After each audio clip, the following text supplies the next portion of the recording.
이 두 가지를 명심하시면 간헐적 폭식이 아니라 제대로 된 간헐적 단식을 하실 수 있을 겁니다.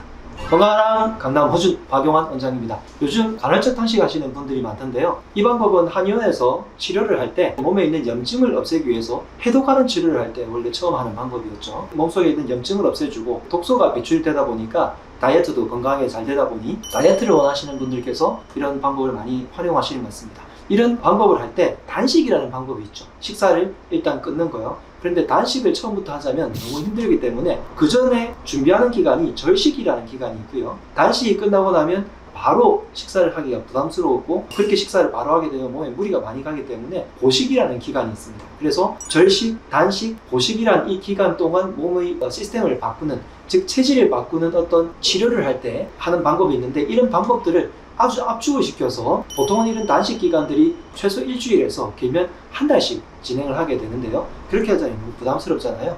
그래서 이것을 매일마다 할 수 있게끔 만든 게 간헐적 단식이라는 방식으로 하게 되는데, 사실 우리가 이런 절식 개념, 식사를 줄여서 몸속에 있는 시스템을 정비시키는 시간은 매일마다 가지고 있습니다.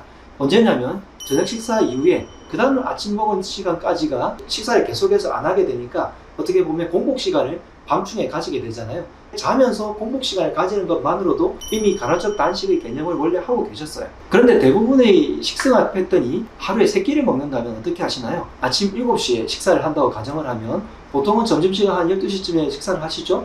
그 다음에 보통은 또 저녁시간 6시 정도, 그러다 보니까 한 4시간에서 길면 6시간 정도의 텀을 두고 식사를 하게 될 거고, 우리가 식사를 할 때 보통 속에 들어와서 혈당이 높아졌다가 내려가는 그 시간이 4시간에서 6시간 정도 사이가 되어야 정상이기 때문에 그 시간 정도를 해서 식사를 하시는 게 지금 여러분들의 몸이 시스템화 되어 있을 거예요. 그런데 이렇게 3끼를 먹게 되면 밤에 6시에 먹어서 7시부터 공복이라고 친다면 소화 흡수되고 어느 정도 위장에서 비워지잖아요. 그럼 7시부터 다음날 오전 7시까지가 12시간 동안 이미 공복인 상태를 유지한다고 생각하실 수 있습니다. 그래서 아침 식사가 브레이크퍼스트인 게 저녁 시간 동안에 생긴 퍼스트, 즉 기아 상태, 굶주린 상태를 브레이크, 깨준다는 뜻으로 아침 식사를 한다는 거잖아요.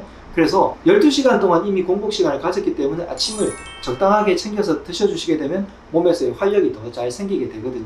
그런데 간헐적 단식은 아마 여러분들께서 이 말을 많이 들어봤을 거예요. 16시간 간헐적 단식을 하는 게 좋다. 네, 맞습니다.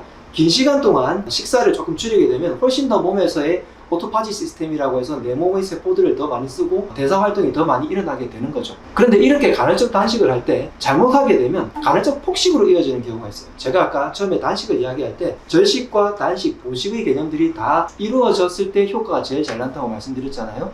그냥 막무가내로 굶으면 그게 단식이 아니라 굶는 거죠. 오히려 몸에서는 더 큰 문제가 일어날 겁니다. 단식은 굉장히 과학적인 방법으로 그 전의 단계와 실제로 할 때, 그리고 끝났을 때의 단계들이 다 제대로 이루어졌을 때 효과가 제대로 나거든요. 그런데 간헐적 단식을 할 때 잘못하게 되면 간헐적 폭식이라고 말씀드렸잖아요. 첫 번째 여러분들께서 꼭 명심하셔야 될 게 뭐냐면 저녁 시간을 없애고요, 아침을 꼭 드셔주셔야 된다는 겁니다. 이걸 하지 않으면 잘못하면 몸의 시스템이 간헐적 폭식이 되거나, 특히 소중한 아침 식사를 놓치게 됨으로 인해서 몸에서 진진대사가 안 올라서 오후 시간에 단식 기간을 끝냄으로 인해 가지고 생기는 그런 문제들이 또 생기게 됩니다. 간혹 아침을 먹기 싫어서 점심을 12시에 먹고요, 저녁을 8시 이후에 먹게 되어서 그리고 나서 16시간을 계산하시는 분들이 계시던데, 그것은 잘못하게 되면 아침 시간에 우리가 얻을 수 있는 이득을 전부 포기하고 그냥 간헐적 굶는 것만 하게 되는 사태가 벌어지게 됩니다. 그래서 시간을 제가 제안을 드리자면 아침 7시 정도에 식사를 한다면 점심시간 한 11시나 12시 정도에 드시고요, 최대한 마지막 식사는 3시에 끝나는 거죠. 그렇게 되면 그 다음날 아침 7시까지 16시간 정도가 공복이 이루어지니까 그렇게 시간을 잡으시는 게 훨씬 더 좋고요. 아침 식사를 해야 되는 여러 가지 이유는 여러분들께 상당히 많이 말씀드렸고, 아침 식사를 함으로 인해서 몸에서 신진대사가 더 좋아지고 몸에서 해독하는, 독소 배출하는 시간도 이루어지기 때문에 아침 식사를 해야 더 건강하게 다이어트도 할 수 있고 몸의 염증도 없앨 수 있는 시간이 됩니다.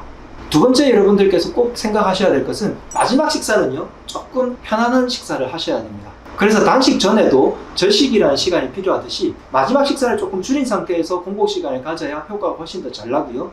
그 다음에 보식 시간을 이렇게 잘 가져주시면 효과가 극대화되는데, 만약에 평소에 하던 대로 낮 12시에 식사를 하고 저녁 8시에 감정적인 폭식을 하게 돼요. 왜냐하면 16시간 동안 굶어야 되기 때문에 엄청 많이 드시는 분들이 계시거든요. 그렇게 되면 그 다음 굶는 시간이 사실 그렇게 좋은 효과적인 시간이 못 됩니다.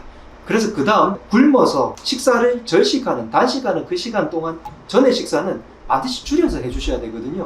그렇게 따지면 12시 점심을 먹을 때 많이 드시고 저녁 8시에 좀 적게 드시고 채식 위주로 아주 라이트하게 드셔야 되는데, 간헐적 단식을 잘못해서 간헐적 폭식을 한다는 그런 분들은 점심 식사는 아침에 깬 몸이 제대로 안 깼으니까 어느 정도 친구들이랑 이렇게 드시다가 저녁 식사 시간에 엄청 많이 먹고요. 다음에 16시간 또 이렇게 유지하시더라고요. 그렇게 하게 되면 그 다음에 굶는 그 시간 동안 몸에서 신진대사 활동이 잘 일어나지 않고 해독작용도 잘 일어나지 않고요.